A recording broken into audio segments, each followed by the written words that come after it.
అర్థం కావట్లేదు. ఎలా వచ్చాయని మీ ఉద్దేశం? ఏదో వేసారు కొంతమంది. అంటే ఇప్పుడు ఆయన అఫ్ కోర్స్ ఏదో రామాయణంలో పిడకలు వేట కానీ బట్ మీరు ఎత్తారు కాబట్టి ఇప్పుడు జగన్మోహన్ రెడ్డి గారు మాకు ప్రతిపక్ష హోదా కావాలి అని చెప్పి గట్టిగా చాలా గట్టిగా భీష్మించుకుని కూర్చున్నారు. దాని మీద మీ వ్యాఖ్యానం మీదైనా ఏదైనా కావాలంటే వచ్చేస్తుందా?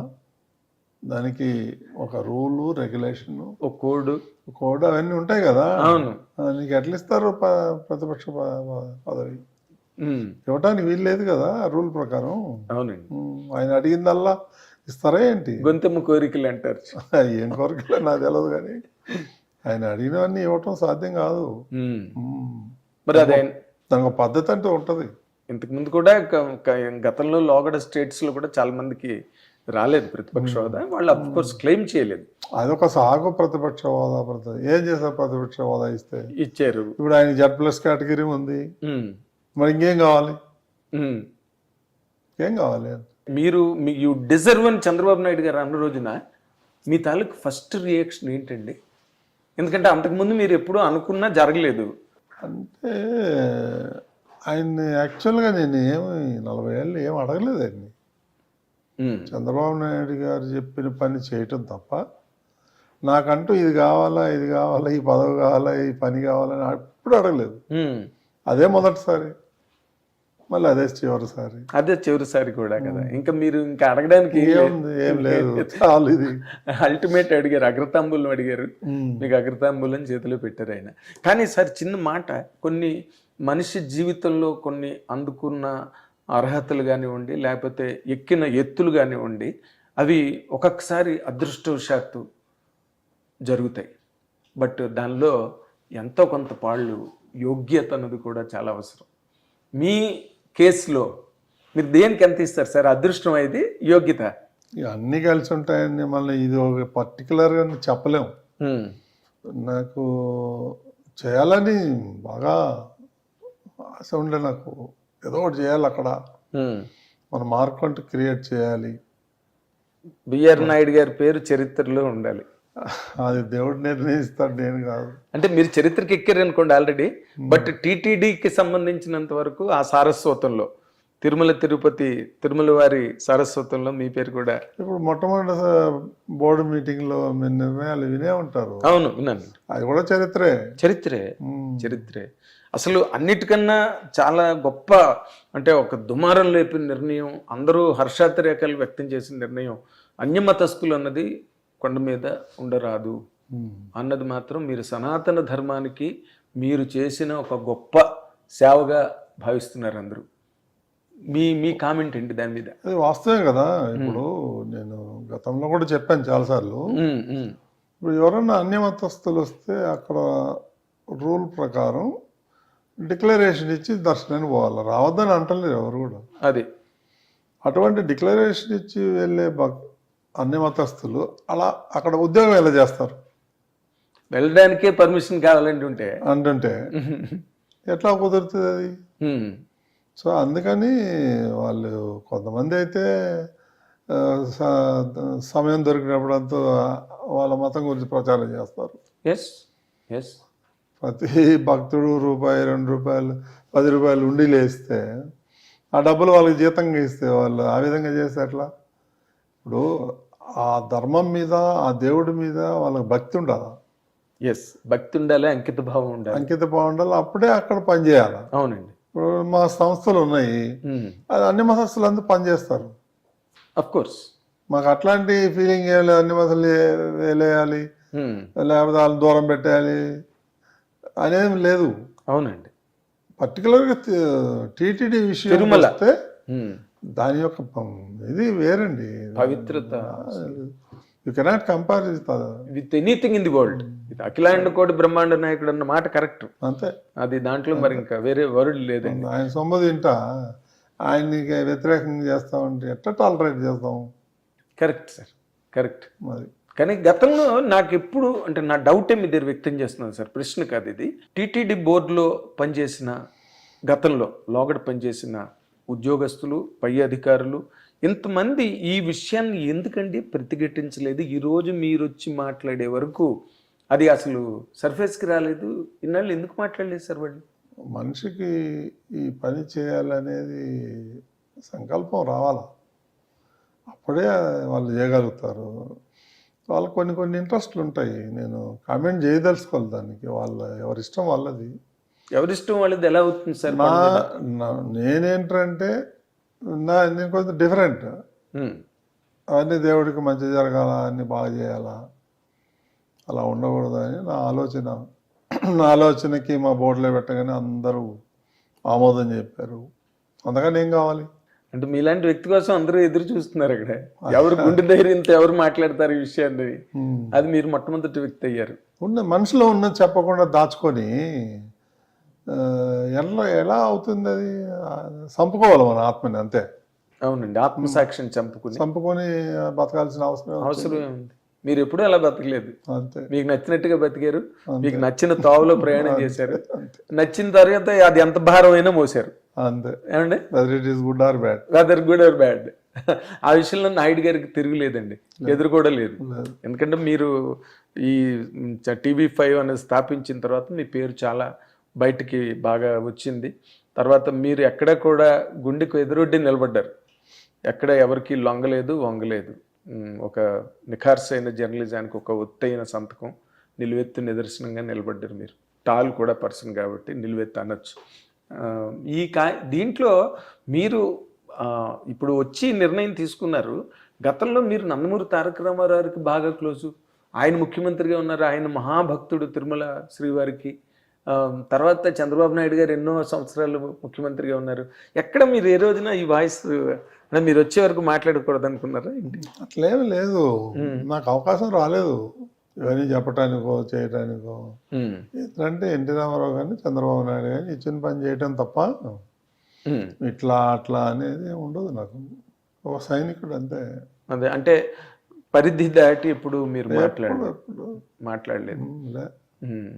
రామారావు గారితో అన్నాళ్ళు ప్రయాణం చేశారు కదా సార్, మీ అభిమాన కథానాయకుడు, మన అభిమాన కథానాయకుడు. నిన్నటికి 70 సంవత్సరాలు. 1949 నవంబర్ 24వ తారీఖున మన దేశం సినిమా రిలీజ్ అయింది. నిన్నటికి ఆయన మీద మీరు వ్యాఖ్యానించండి, ఒక నటుడుగా వ్యాఖ్యానించండి. అంటే అదేదో ఇదని కాదు, ఇన్ జనరల్గా మీ మనసులో మాట, మీ మనసులో ఆలోచన చెప్పాలంటే ఏం చెప్తారు సార్ రామారావు గురించి?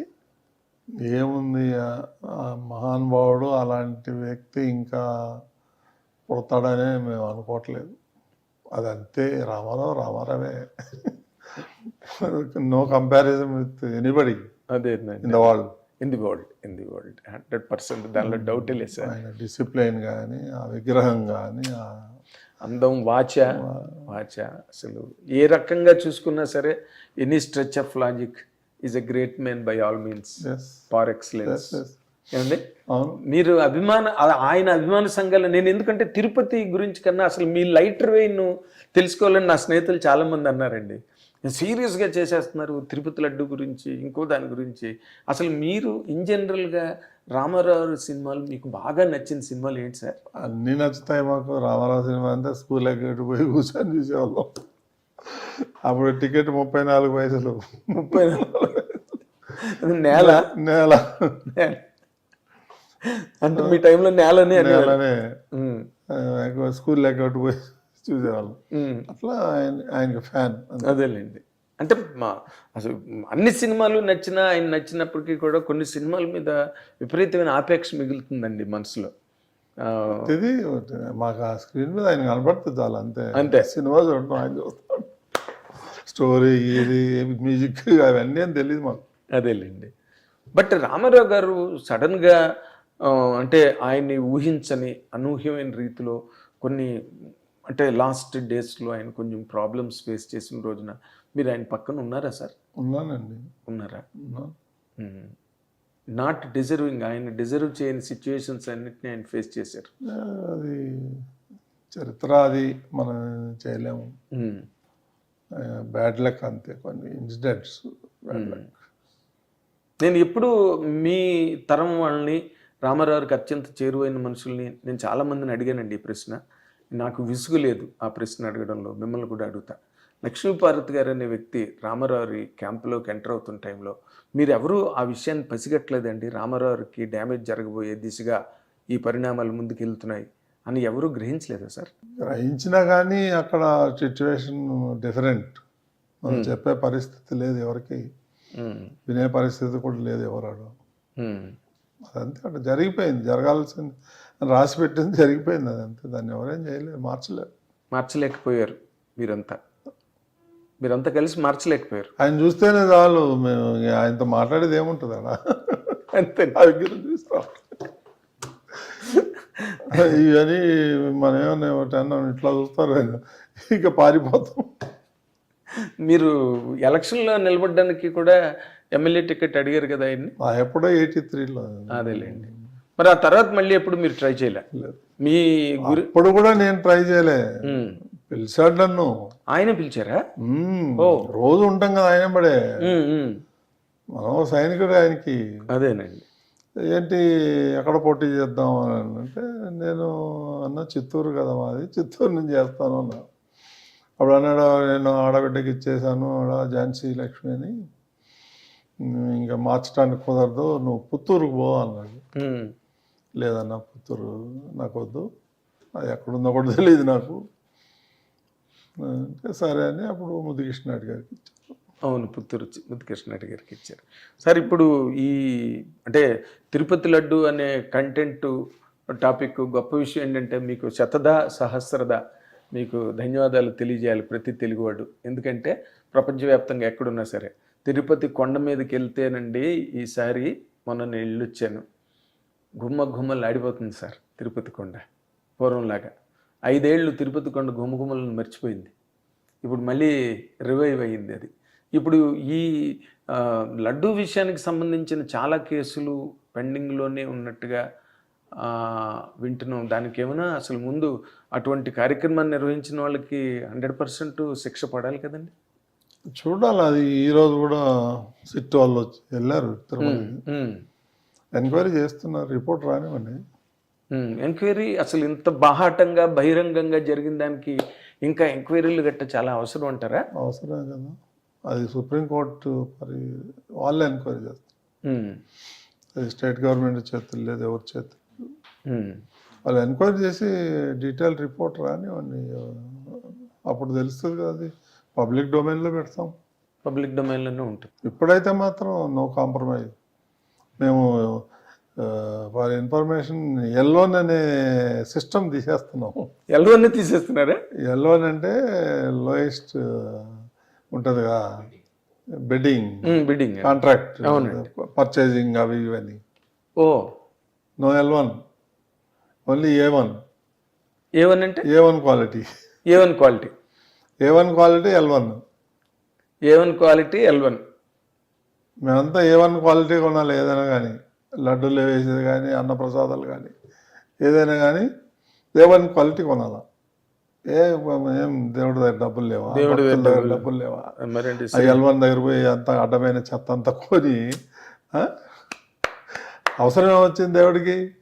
ఆయనకి అవసరం ఉన్నప్పుడు ఒక చిన్న స్టేట్మెంట్ చైర్మన్ ఇస్తే ఇట్లా అవసరం ఉందంటే 100,000 కోట్లు వస్తాయి. కకూడదు పడకూడదు అనేది మేము బోర్డు డిసిషన్. అది క్వాలిటీ మంచిది కొనాలా అంతే. L1 ఏమొద్దు, L1 లేదు, L2 లేదు, A1 ఎవరు ఏమన్నా అనుకోని. కానీ మీరు చాలా మందికి చరిత్రలో మీకు మంచి పేరు, సువర్ణ అక్షరాలతో మీ పేరు. అంతే అండి. ఈరోజు తిరుమల వచ్చి లడ్డు తీసుకొని పవిత్రంగా ఇంటికి పోయి పూజ చేసి 10 మందిని పిలిచి వాళ్ళ లడ్డు పంచుతాం. అవునండి, ఊర్లలో. అవును, అది పెద్ద పండగ. అది పండగ. ఆ భక్తుని దేవుళ్ళలాగా చూస్తారు ఆ ఊర్లో, హీరో.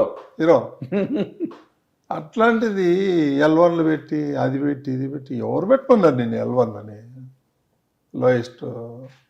లోయెస్ట్ రేట్ బిడ్డింగ్ ఏదో ఎవరు పెట్టుకున్నాను? నేను రివర్స్ బిడ్డింగ్ కదండి అది. అన్ని తీసి పడేమన్నా, అన్ని క్యాన్సిల్ చేసేమన్నా. ఇంప్లిమెంట్ అయిపోయిందా మీ మాట? ఇప్పుడు అన్ని క్యాన్సిల్ చేసేసారు. కొత్త టెండర్లు పిలుస్తాం. కొత్త టెండర్ A1 క్వాలిటీ.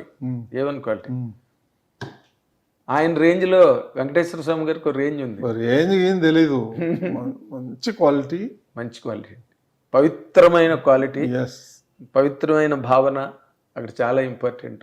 కానీ అసలు నేను నార్మల్గా నేను తిరుమల భక్తుడిగా, కోటాను కోట్ల మంది భక్తుల్లో నేను ఒకడిగా, ఈ అక్కడ జరుగుతున్న ఆ అరాచకాలు ఏవైతే ఉన్నాయో, యాంటీ రిలీజన్ అనండి, లేకపోతే యాంటీ రిచువల్స్ అక్కడ జరుగుతున్నవి, ఏ అధికారి బయటకు వచ్చి మాట్లాడకపోవడం కారణం ఏంటండి? మొన్న 5 ఏళ్లలో ఒక్క భక్తులు ఒక్క అధికారి బయటకు వచ్చి ఇలా జరుగుతున్నది అన్యాయం అని మాట్లాడలేదు సార్. దాన్ని మనం ఏం చేస్తాం? వాడు ఎవరో మాట్లాడకపోతే మనం ఏం చేస్తాం? అదే మీరు గమనించే తెలుసు అన్నీ తెలుసు.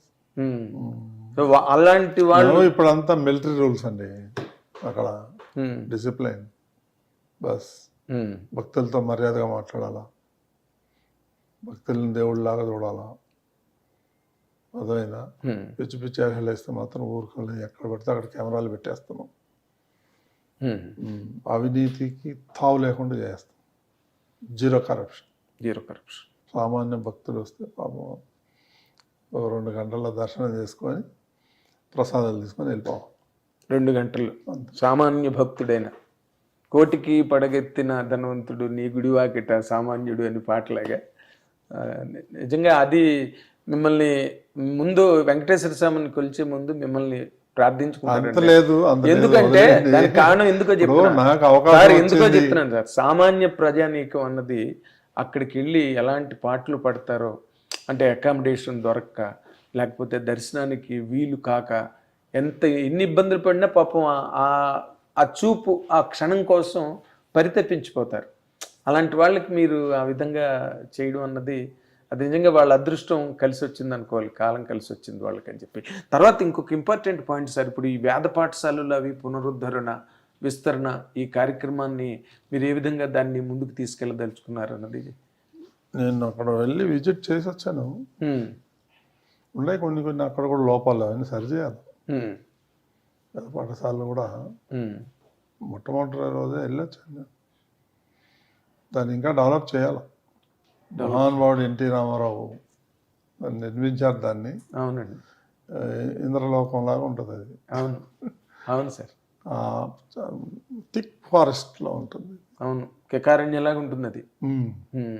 ఆ మధ్యలో వేదఘోష, ఇంత గొప్ప వాతావరణం. అది చూస్తే కానీ తెలియదు మనకి. చూస్తే నేను చూసేదాకా నాకు తెలియదు. ఇన్నేళ్ల నుంచి పోతా కానీ ఎప్పుడు పోలా, అక్కడికి వెళ్ళలేదు ఎప్పుడు. మొన్నే మొదటిసారి వెళ్ళా. ఓకే, అద్భుతం కట్టారండి ఎన్టీ రామారావు ఆ రోజుల్లో. ఆ డిజైన్, అది ఆయన విజన్ అండి, అద్భుతం. ఆయన సినిమాల్లో సెట్లు కూడా దానివీర సుబ్రహ్మణ్యం సెట్లు ఎట్లా ఉంటాయండి, ఆయన విజనే అంతా, ఎవరు చెప్పింది కాదు, ఆయన ఓన్గా గీసినవి అవన్నీ. తర్వాత ఆ డైరెక్టర్లు అందరూ ప్రపంచానికి సంబంధం లేనట్టు ఉంటుంది అది. అవునండి, beyond the world. Yes, beyond the world. ఇప్పుడు వాటిని డెవలప్ నేను ఇంకొక చిన్న డౌట్ సార్ నాకు, మనం తిరుపతిలో ఏదైనా పునరుద్ధరించాలి, లేకపోతే విస్తరించాలి, లేకపోతే ఇంకో రకంగా దాన్ని గొప్పగా చేయాలి అంటే విరాళాలు అవసరమా సార్? వెంకటేశ్వర స్వామికి లేని నిధులా ఉన్నాయి? విరాళాలు ఎవరు అడిగారు? ఎవరు ఆ మధ్యన విరాళాలు ఎవరు అడిగారు? ఎవరు సేకరించారు నాకు తెలియదు. ఉన్నాయండి, ఆయనకేమో ఇన్కమ్ ఉంది. రోజుకి కోటాను కోట్ల రూపాయలు వస్తుంది. వారికి ఇన్కమ్ ఉందండి. అదే అండి, is the richest God in the world. అంటే అది మీ దృష్టికి వచ్చిందా? విరాళాలు సేకరించడాలు అంటే బ్యాడ్ అకౌంట్లో మీ దృష్టికి రాలా? వచ్చిన మట్టుకు మీరు అరికెడుతున్నారు, ఉక్కుపాదంతో తొక్కుతున్నారు, మీ దృష్టికి వచ్చినవన్నీ కూడా. ఏమండి ఇలాంటి దీని మీద ఏదైనా స్పెషల్ ఇన్వెస్టిగేషన్ టీమ్ లాగా ఏదైనా మీరు ఎంప్లాయ్ చేశారా? అక్కడ జరుగుతున్న లోపాలు ఆల్రెడీ అండర్ ది లేయర్ ఒక ఐపీఎస్ ఆఫీసర్ ఉన్నాడు, ఆయన కింద ఇవన్నీ డిపార్ట్మెంట్ సెక్యూరిటీ ఉంది, ప్రతి క్షణం నిఘా ఉంటుంది అక్కడ. అంటే యథరాజా తథా ప్రజ అన్నట్టుగా ఆయన జగన్మోహన్ రెడ్డి గారు ముఖ్యమంత్రిగా ఉన్నప్పుడు వాళ్ళు కూడా పూర్తిగా ఉదాసీన వైఖరిని అవలంబించారు. ఆ మేరకి తిరుమల పవిత్రతను వాళ్ళు భంగపరచడానికి చాలా వరకు సమాయత్తమయ్యారు. అఫ్కోర్స్ పాపం పండగ తప్పదు అనుకోండి, పండింది. అండ్ మీలాంటి వాళ్ళందరూ కూడా అక్కడికి రావడం, అండ్ మీరు అన్నమాట కూడా నాకు చాలా గొప్పగా అనిపించింది మొన్న. ఇది అక్కడ మీరు ఏది వాడుకోవట్లే, మీ కారు మీది, మీ భోజనం మీది, మీ బస మీది. అంటే వెంకటేశ్వర స్వామి అన్ని ఇచ్చేసాడు నాకు, ఇంకా ఇది కూడా ఎందుకు అడగాలి? అంతే కదా, నాకేం ఇబ్బంది లేదు కదా. అవునండి, మళ్ళీ దేవుడి మీద భారం ఎందుకు వేయాలి మనం? అదే కదా, ఇది కూడా దేవుడు ఇచ్చిందే కదా, మళ్ళీ ఎందుకు? నా దగ్గర లేకపోతే అడుగుతా మళ్ళీ ఆయన్ని, మళ్ళీ అడుగుతారు. మీరు ఒకవేళ వెంకటేశ్వర స్వామిని అంటే మీరు అడిగారు అనుకోండి, ఇచ్చాడు మీకు ఇప్పుడు చైర్మన్ పదవి, మీరు నిజంగా ఇంకా అడగాలనుకుంటే మీకు అడగాల్సిన కోరికలు ఇంకా ఏమైనా ఉన్నాయా సార్? వెంకటేశ్వర స్వామిని నా దగ్గర ఏం లేవు, నేనేం అడగనండి. అవునా? మీరు సాధించవలసిందంతా సాధించారు జీవితంలో. అండ్ ఈ రోజా గారు చేసిన కార్యక్రమాలు అందరినీ దర్శనాలకు పట్టుకుపోవడం, 300 మందిని 400 మందిని, దాని మీద ఏదైనా యాక్షన్ తీసుకునే అవకాశం ఉందా సార్, లేదా వాటన్నిటినీ పక్కన పెట్టేశారు? అది దురదృష్టకరం. దాని మీద విజిలెన్స్ ఎంక్వైరీ జరుగుతుంది స్టేట్ గవర్నమెంట్. చేశారు కదా చంద్రబాబు నాయుడు గారు. అవును, విజిలెన్స్ ఎంక్వైరీ, వాళ్ళు కూడా ఎంక్వైరీ చేస్తాను రావాలి. అది అన్ని డబ్బు టూరిజము మేము అబాలిష్ చేసేసి టూరిజం. అవును, తిరుపతి టూరిజం ఏంటి? తిరుపతి టూరిజం ఏంటి? అది పరమ పుణ్యక్షేత్రం. ఆడ వచ్చే వాళ్ళకే దర్శనం చేయించలేక నానా ఇబ్బందులు పడతా ఉంటాయి. టూరిజం ఒకటి 300 రూపాయల టికెట్ 3,300కి అమ్ముకుంటున్నారు. అన్యాయం అండి, అన్యాయం. అది ఎటు వెళ్ళినట్టో తెలీదు. అదంతా మరి స్వామివారి అకౌంట్లోకి వెళ్ళిందండి. ఎక్కడ వస్తుంది అకౌంట్లోకి వస్తే బాధే లేదు. అంటే అవన్నీ శ్రీవాణి కింద వెళ్ళిపోయండి. అది కాదు శ్రీవాణి కాదు. ఓకే, అవి కాదు, పర్సనల్ దుబ్బేశారు. ఎంత దుర్మార్గాన్ని కొడుకెట్టారండి. అక్కడ పేదవాళ్ళు, కటికి పేదవాళ్ళు రూపాయి దాచుకుని దర్శనంకి వస్తారు అక్కడికి. వాళ్ళకి తోచినంత, వాళ్ళు వేయగలిగినంత హుండీలో వేస్తారు. 5 రూపాయలు 10 రూపాయలు. అదే నేను చెప్పేది. నేను చెప్తా ఉండేది కూడా అయ్యా అదే. అట్లాంటి అమౌంట్ని సద్వినియోగం చేయాలి. దుర్వినియోగం చేస్తే అట్లా. దుర్వినియోగం కాదు, సొంతానికి వినియోగించుకోవడం లాంటిది అది ఆల్మోస్ట్. ఇప్పుడు నెక్స్ట్ ఈ కార్యక్రమాల్లో ముందుకెళ్తే మీకు గ్లేరింగ్గా అనిపించిన ఈ కార్యక్రమాన్ని, ఓకే మీరు అన్ని మతస్థులు అక్కడ ఉండడానికి వీల్లేదు, అసలు అపాయింట్ చేసిన మహానుభావులు ఎవరండి అక్కడ? చాలామంది ఉన్నారు. రాజశేఖర రెడ్డి టైంలో బాగా జరిగినాయి. రాజశేఖర రెడ్డి గారి టైంలో బాగా జరిగాయి. ఆయన 2 కొండలు చాలని అంటే అదేలేండి, చరిత్ర గమనం ఇదంతా. చరిత్ర చూసిందంతా కూడా చరిత్ర చూసింది. అండ్ మోస్ట్ ఇంపార్టెంట్లీ మీరు ఏ కోశాన ఏ రోజున రాజకీయ రంగం వైపు అడుగు పెట్టాలని కానీ అటుపక్కగా మీ ప్రయాణం జరగాలని మీరు ఏ రోజున కోరుకోలేదు ఏమండి? Not interest. Hit TV app, ఇందులో short news, live news, entertainment shows, movies, digital magazines తో పాటు మీ జిల్లా వార్తలను కూడా ఫ్రీగా చూడొచ్చు. ఇంకెందుకు ఆలస్యం, వెంటనే హిట్ టీవీ యాప్ ని డౌన్లోడ్ చేసుకుని ఫ్రీగా ఎంటర్టైన్మెంట్ పొందండి. Hit TV app. Hit TV app. Please download hit TV app. Hit TV app ని ఫ్రీగా డౌన్లోడ్ చేసుకుని ఎంజాయ్ చేయండి. మీకు నచ్చిన ఎంటర్టైన్మెంట్ కోసం హిట్ టీవీ యాప్ ని ఫ్రీగా డౌన్లోడ్ చేసుకుని ఎంజాయ్ చేయండి. హిట్ టీవీ యాప్ ని డౌన్లోడ్ చేసుకుని ఆస్వాదించండి, ఆశీర్వదించండి. ఇంతమంది సెలబ్రిటీలు హిట్ టీవీ యాప్ ని డౌన్లోడ్ చేసుకోండి అని చెప్తున్నారంటే ఎంత మంచి యాప్ ఆలోచించండి. అమెరికాలో చదవాలనుకునే వాళ్ళకి విశ్వసనీయమైన పేరు మన శౌర్య కన్సల్టెన్సీ. UK లో 1 year masters. UK లో 1 year masters. 2 years work permit up to 5 years visa. Contact Saurya Consultancy. Contact 89851 89851.